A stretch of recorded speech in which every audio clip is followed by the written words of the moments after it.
계속해서 우리는 레위기에서 다루고 있는 정결법에 대해서 묵상하고 있는데요. 오늘 본문인 레위기 13장은 피부병에 대해서 다루고 있습니다. 개역개정 성경에서는 나병이라고 번역되고 있는데 나병에 대한 진단과 규례를 나타내고는 있지만 단순히 의학적인 소견 혹은 의학적인 어떠한 지식을 기술해 놓은 본문은 아닙니다. 피부에 나병 같은 것이 생기거든이라는 제목으로 기록되어 있는 이 레위기 13장의 말씀은 단순히 육체적인 어떠한 증상에 의해서 우리를 판단하는 것이 아니라 우리 영혼의 상태가 어떻게 하나님 앞에 보여지고 있는지, 어떻게 나타나고 있는지, 그래서 하나님 앞에서 진단하고 회복해야 하는지를 보여주는 깊은 영적인 교훈입니다.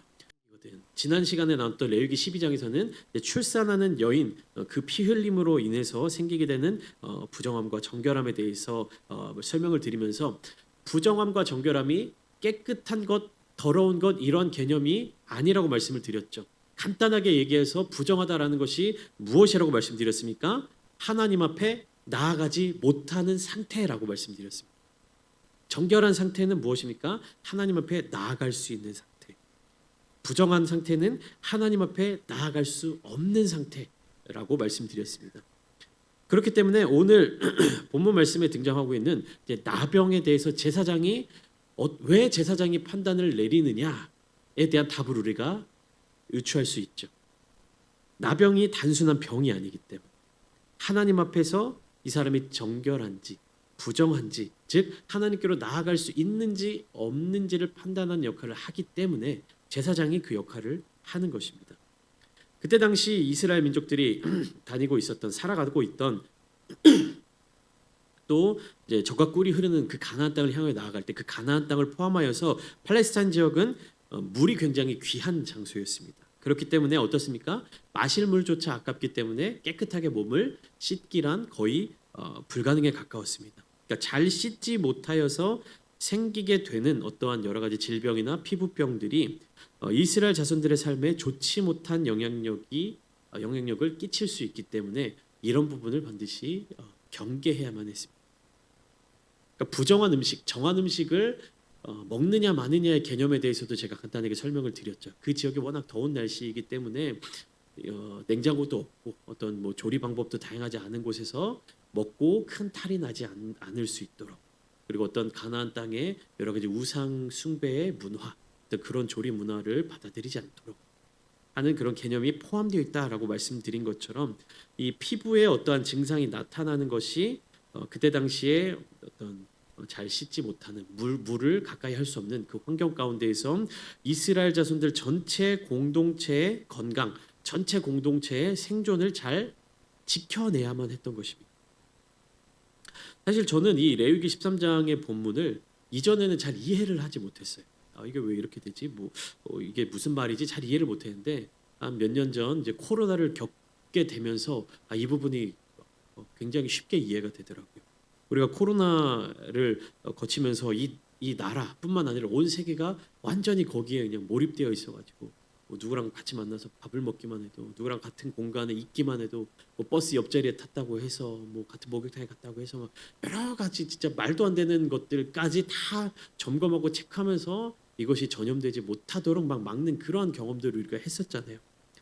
이스라엘 자손들 앞에 있어서 나병이라고 하는 것이 바로 어떤 그런 개념이 포함되어 있는 것입니다. 그러니까 개개인의 컨디션, 개개인의 육체적인 건강 상태가 무엇으로 이어지냐? 전체 공동체의 건강함으로 연결되기 때문에 한 사람 한 사람을 정확하게 진단하고 한 사람 한 사람을 살피는 일이 제사장들에게 있어서 굉장히 중요한 일이었다라는 사실입니다. 이것은 영적인 영역으로도 반드시 이어지게 되는 것이, 한 사람 한 사람의 영적인 상태, 한 사람 한 사람이 하나님 앞에 바르게 서 있느냐 서 있지 못하느냐의 그 갈림길에서 영적인 지도자들, 그리고 우리 믿는 그리스도인들, 하나님 앞에서 거룩한 제사장의 역할을 감당하는 사람들은요, 나 혼자만의 신앙을 위해서, 나 혼자만의 믿음을 위해서 애쓰며 살아가는 것이 아니라 반드시 이웃들을 돌봐주고 연약한 자들을 위하여서 기도해야 하는 것이고, 교회 공동체의 영적인 건강을 위해서 날마다 경계해야 하는 것입니다. 오늘 본문 말씀을 한번 들어가 보시면 1절, 2절 말씀을 보면 이렇게 하나님께서 모세와 아론에게 명령하십니다. 만일 사람이 그의 피부에 무엇이 돋거나 뾰루지가 나거나 뭐 색점이 생겨서 그의 피부에 나병 같은 것이 생기거든 그를 곧 제사장 아론에게나 그의 아들 중 한 제사장에게로 데리고 갈 것이요. 그러니까 누구든지 피부에 어떠한 증상이 나타나게 되면 제사장에게 보여야 한다라고 하나님께서 명령하셨습니다. 이것은요 그 당사자의 의지와는 상관이 없습니다. 내 피부에 뭐가 나왔어. 근데 나는 이거 별거 아닌 것 같아. 제사장한테 안 가도 될 것 같아. 이렇게 결정을 내리고 그렇게 행동할 수 있는 것이 아니라 무조건 제사장에게 데리고 가서 보여주어야 하는 것이. 당사자가 그렇게 하지 않는다고 할지라도 어떻습니까? 그 주변 사람들이라도 강제적으로 데려가야 된다는 거예요. 2절 말씀 마지막에 보시면 그의 아들 중 한 제사장에게로 데리고 가라 이렇게 말씀하시죠. 너는 네 피부에 뭐가 있으면 제사장에게 나아가라 이렇게 말하지 않고 데리고 가라 이렇게 이야기하는 것이. 어떻습니까? 내가 뭔가 이웃들과 혹은 가족들과 주변 사람들과 달리 피부에 어떠한 증상들이 생겨나요. 그리고 이것이 굉장히 뭐 위험한 병인 것처럼 느껴질 때 사람들은 어떻게 그 태도를 취합니까? 숨기려고 하죠. 감추려고 하고요. 다른 사람들이 나에게 있는 병을 발견하지 못하도록 자꾸만 숨기려고 합니다. 그런데 그렇게 숨기게 될 때 어떤 일이 생기게 되느냐? 문제가 해결되지 않는다라는 거예요. 그것이 전염병이 아니면 상관이 없지만 그것이 어떤 전염병의 증상이 있는 어떤 질환이라고 할 때 어떻습니까? 내가 그것을 감추고 있을 때, 즉 가족에게, 이웃들에게, 더 많은 이스라엘 민족들에게 퍼져나갈 수 있다라는 것입니다. 그러니까 전체 공동체에게 위기를 겪도록 만들 수 있다라는 것이에요. 그렇기 때문에 누구라도 그 피부에 증상이 생긴다라고 하면 반드시 제사장에게로 가야 한다. 본인이 가지 않는다고 하면 주변 사람들이 억지로라도 데리고 가야 한다라는 것을 우리가 알 수가 있습니다. 우리 코로나 때 딱 그랬잖아요. 어떤 뭐 기침이라도 조금 한다 싶으면 막 가서 얼른 보건소 가서 검사하라 그러고, 뭐 열이 좀 난다 싶으면 빨리 격리시켜 놓고, 약간 이런 것처럼 이 피부에 무엇인가 생겼을 때 그렇게 조치를 해야 한다라는 것인데요. 그러면 제사장에게로 데려갔을 때 제사장은 그러면 이 환자를 어떻게 진찰을 하느냐? 3절부터 4절까지 제사장의 1차 진찰의 조건이 나타나고 있습니다. 그러니까 어떤 조건이 나타나야 피부병이다라고 확신할 수 있느냐? 첫 번째, 환부에 어떻습니까? 털이 휘어졌고, 두 번째, 환부가 피부보다 우묵하여짐. 그러니까 피부의 어떤 상태가 이렇게 달라 보일 때 두 가지 조건. 환부에 있는 털이 휘어지고 환부가 피부보다 더 오목해질 때, 만약 이러한 증상이 관찰되면 이것은 나병의 환부라 제사장이 그를 부정하다 할 것이요. 만약에 이런 증상이 관찰되지 않으면 4절 말씀 어떻게 합니까? 바로 집으로 돌려보내는 것이 아니라 일주일 동안 가두어 두라고 얘기합니다. 일주일 동안 가두어 두라. 일반 가족들이나 백성들하고 격리시켜 놓으라라는 것입니다. 우리가 코로나 때 어떻습니까? 그 증상이 나타나게 되면 일주일간 격리해야 되고, 그 증상이 확진되면 2주 동안 격리되고 막 이랬었잖아요. 그런 것처럼 그런 증상이 나타나 보이면 제사장이 판단해서 일주일 정도 더 지켜보아야 되는 것이. 증상이 없다 할지라도, 환부의 털이 희지 않고 환부가 피부보다 우묵해지지 않더라도 바로 돌려보내는 것이 아니라 일주일간 지켜보는 것이에요.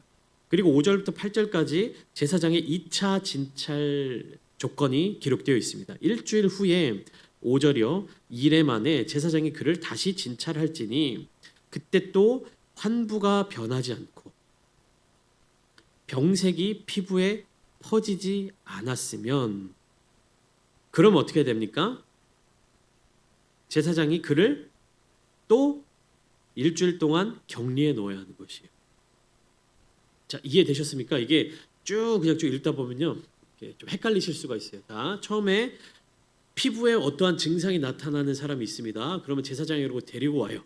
근데 이 사람이 나병이다 확진이 되면 그는 부정하다라고 하고, 그 이후에 또 9절 이후에 어떠한 조치가 일어나는 거고, 이 사람이 그런 증상이 나타나지 않는다라고 하면 돌려보내는 것이 아니라 일주일을 더 두는 거예요.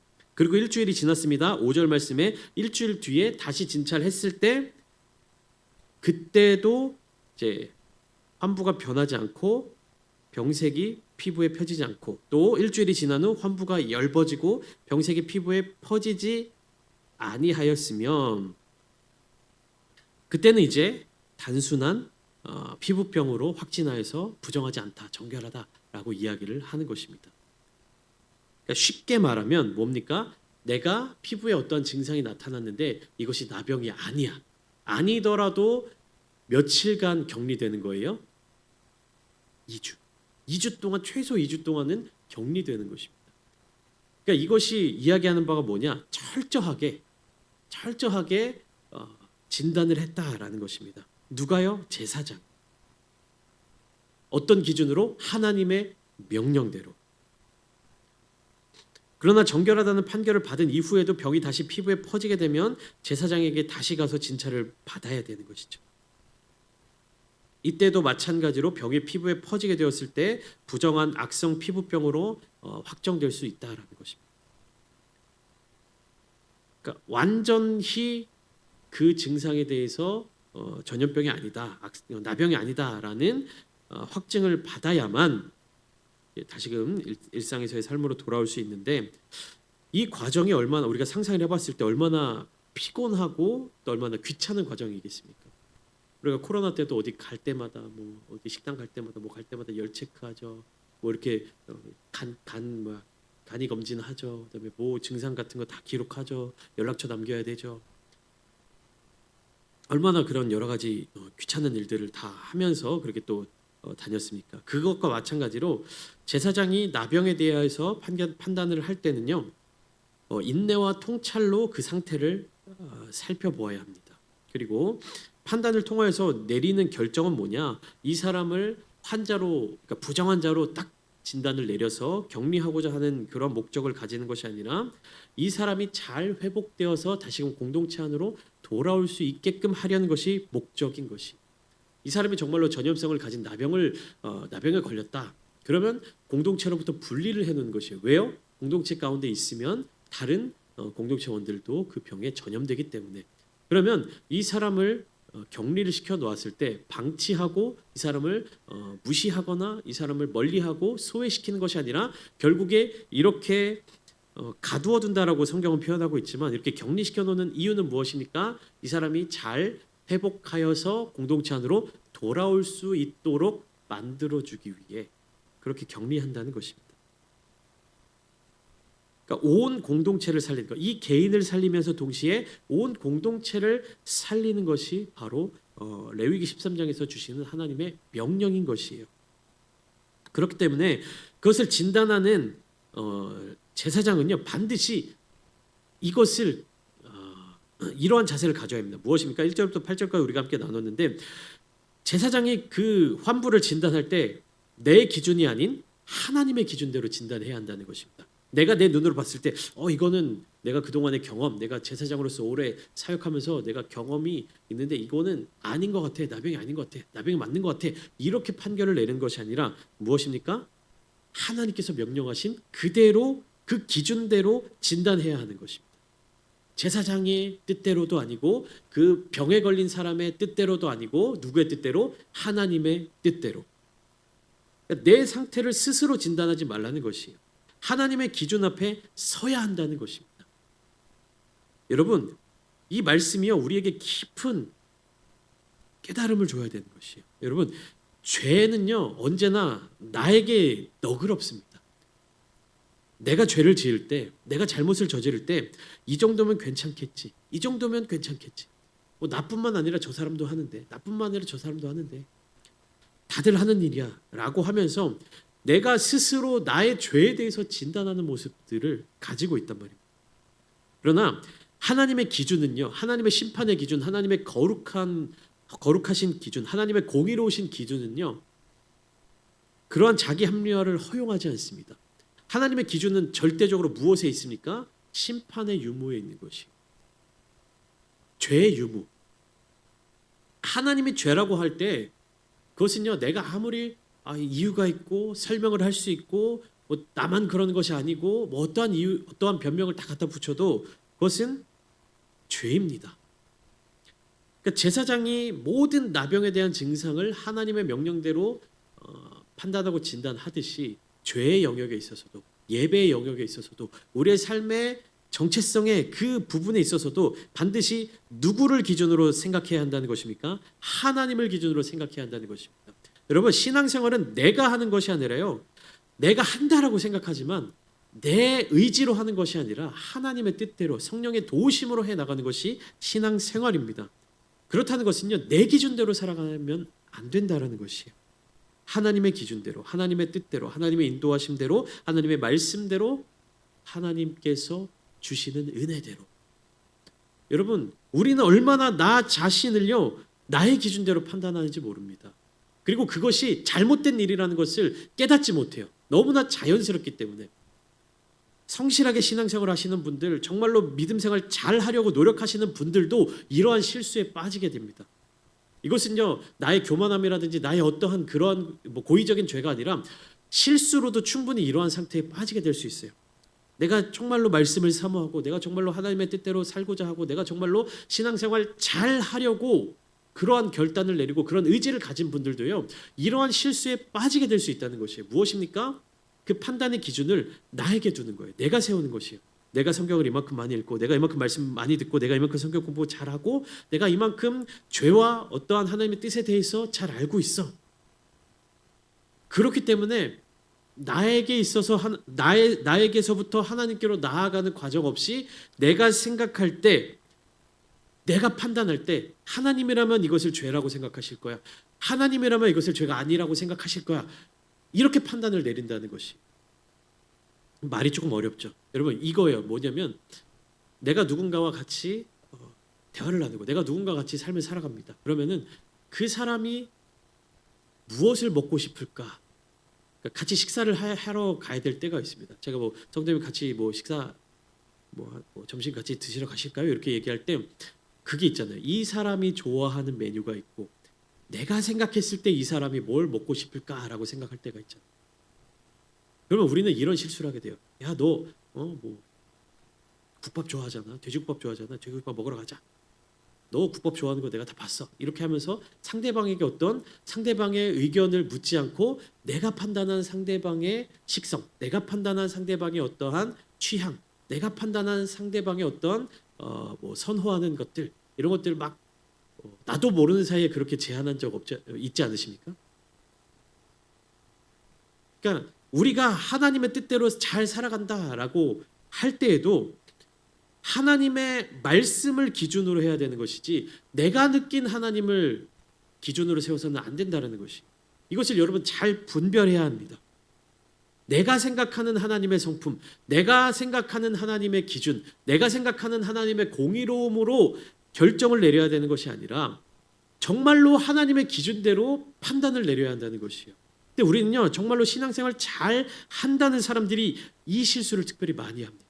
신앙생활 잘 못하는 사람들, 영적인 수준이 조금 부족한 분들은요, 아예 이런 생각조차를 못해요. 하나님의 뜻이 뭔지도 모르고 알고 싶어 하지도 않고 그 기준대로 살아가지도 못하고. 그런데 어떻습니까? 신앙생활 좀 했다는 사람들이, 신앙생활의 어떤 수준을 가지고 있다는 사람들이, 직분을 좀 갖고 있다는 사람들이 이러한 실수에 빠지게 된다.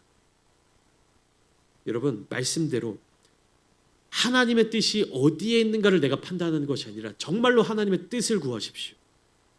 우리의 기도 생활이 그렇게 바뀌어야 되는 것이에요. 하나님 무엇을 해주십시오. 하나님 어떻게 해주십시오. 하나님 뭐 해주십시오. 나의 기준을 하나님께로 적용하는 것이 아니라 하나님의 기준이 무엇인지 그 뜻대로 순종하게 해달라는 기도를 해야 될 줄 믿습니다. 왜 이게 중요하냐? 여러분, 본문 말씀에 제사장은요, 치료하는 사람이 아니에요. 영적인 판단을 하는 사람입니다. 아까 영적인 판단이 아니라 나병에 대해서 판단을 내리는 사람. 병을 고치는 사람이 아니에요. 병이 있느냐 없느냐에 대한 결정을 내리는 사람입니다. 근데 그 결정을 어떻게 자기가 다 책임질 수 있습니까? 어떻게 자기가 그 모든 것들을 다 해결할 수 있겠습니까? 반드시 하나님의 말씀에 근거하여서 판결을 내릴 수 있는 것이, 우리는요 재판관이 될 수 없습니다. 우리는요 우리의 힘만으로는요 이것을 판단을 내릴 수 있는 자들이 못 됩니다. 반드시 어떠한 기준이 있어야 됩니까? 하나님의 기준이 있어야 하는 것이. 영적 지도자의 판단이 우선시 되어서는 안 됩니다. 믿는 그리스도인들의 생각이 먼저가 되어서는 안 됩니다. 오직 하나님의 말씀을 중심으로 판단이 내려져야 한다는 것입니다. 그렇기 때문에 제사장에 있어서 가장 중요한 것이 무엇입니까? 충분히 하나님의 말씀, 하나님의 뜻이 무엇인지를 깨달아야 되고 그 말씀을 붙들어야 하며 또 더 나아가서 그 이스라엘 자손들 환부를 가지고 온 그 사람들을 사랑으로서 관찰하고 재진단하고 조심스럽게 판결을 내려야 하는 것입니다. 우리 영적인 신앙생활에 있어서도 마찬가지예요. 함부로 판단을 내려서는 안 됩니다. 함부로 정죄해서는 안 됩니다. 하나님의 기준대로, 하나님의 뜻대로, 하나님의 시선을 가지고 바라보아야 합니다. 야고보서 3장 1절 말씀이 이렇게 고백하고 있습니다. 너희는 선생된 우리가 더 큰 심판을 받을 줄 알고 많이 선생이 되지 말라. 책임이 있다라는 것입니다. 책망하는 것, 권면하는 것, 세워주는 것, 회복하는 것, 이 모든 것들은요 하나님께서 부어주신 영적인 권위이지만 그 권위를 사용하기 위해서는요 반드시 책임이 따른다라는 사실을 깨달아야 합니다.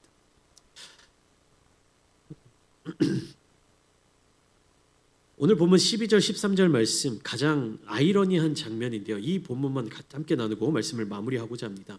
12절 13절을 함께 읽겠습니다. 시작. 제사장이 보기에 나병이 그 피부에 크게 발생하였으되 그 환자의 머리부터 발끝까지 퍼졌으면 그가 진찰할 것이요 나병이 과연 그의 전신에 퍼졌으면 그 환자를 정하다 할지니 다 희어진 자인즉 정하거니와. 무슨 말이냐? 나병이 조금 환부에 있는 사람들 혹은 뭐 그런 증상이 보이는 사람들은 다 부정한 자들이에요. 그런데 온 몸이 전부 다 나병의 증상이 나타나는 자는 오히려 정결한 자다라고 선언을 받는 거예요. 이해가 되십니까? 조금 나병의 증상이 있는 사람들은 부정한 사람이다. 너는 지금 부정한 사람이다라고 하지만 온 몸에 전부 다 하얗게 나병이 뒤덮인 사람은 어떻다는 겁니까? 오히려 정하다 할지니.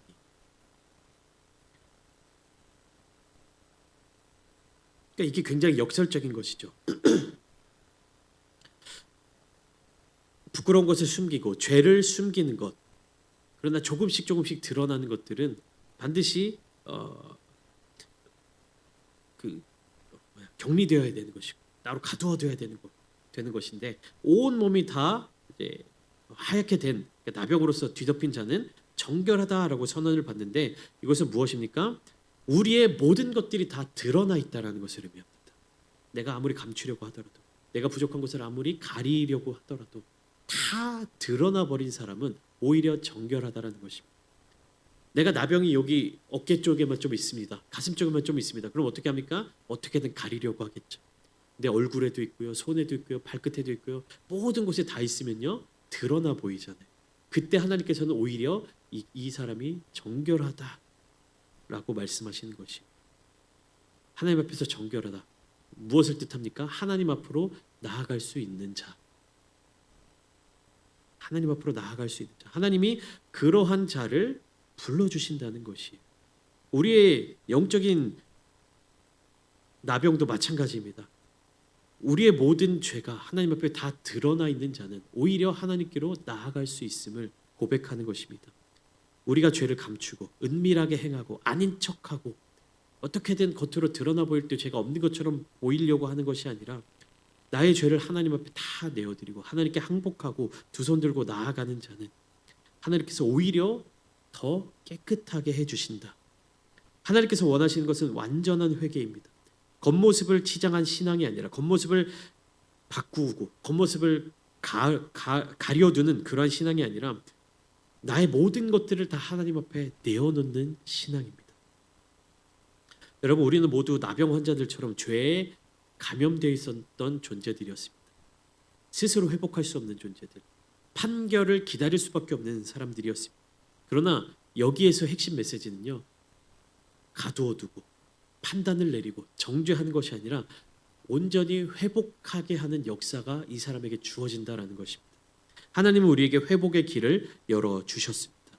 하나님의 말씀 앞에서 온전히 순종하는 자, 나의 죄를 가리지 않고 하나님께 다 내어드리는 자, 그리고 그 회복의 은혜를 간구하는 자들에게 하나님께서 그 은혜를 베풀어 주신다는 것입니다. 나는 하나님의 은혜가 필요 없어. 나는 죄인이 아니야. 나는 떳떳한 사람이야. 하나님의 말씀보다 내가 더 옳아. 라는 사람은요, 어떻게 해서도 하나님의 은혜를 누릴 수 없다는 것이에요. 역설적으로 나의 나된 것, 나의 죄인됨을 고백하고 하나님의 말씀을 따르며 하나님의 말씀에 순종하며 나의 죄를 예수 그리스도의 보혈의 은혜 앞에 그 하나님의 사랑 앞에 고백하는 자들에게 하나님께서 회복의 은혜를 베풀어 주신다는 것입니다. 오늘 이 시간 함께 기도하실 때 예수 그리스도의 십자가 보혈의 은혜를 기억하시고 하나님의 그 사랑을 기억하시며 그 은혜가 우리들의 삶 속에 임하게 되는 것을 붙드십시오. 내가 판단받는 것이 아니라 내가 판단하는 것이 아니라 내가 하나님께로 멀어지고 격리되고 심판받는 것이 아니라 온전한 회복의 과정에 있음을 기억하십시오. 하나님, 연약한 나의 모든 것들, 나의 죄악된 모든 모습들 하나님 앞에 내어놓고 나갑니다. 하나님께서 치유하여 주시고 하나님께서 회복하여 주시고 나뿐만 아니라 내가 속한 나의 공동체, 가정, 또 교회 하나님의 그 사랑을 함께 나누며 그 은혜를 함께 누릴 수 있도록 주님께서 나를 회복시켜 주시옵소서. 그렇게 기도할 때에 하나님의 놀라우신 은혜가 저와 여러분들의 삶의 자리마다 가득 넘쳐나게 되시기를 주님의 이름으로 축원합니다.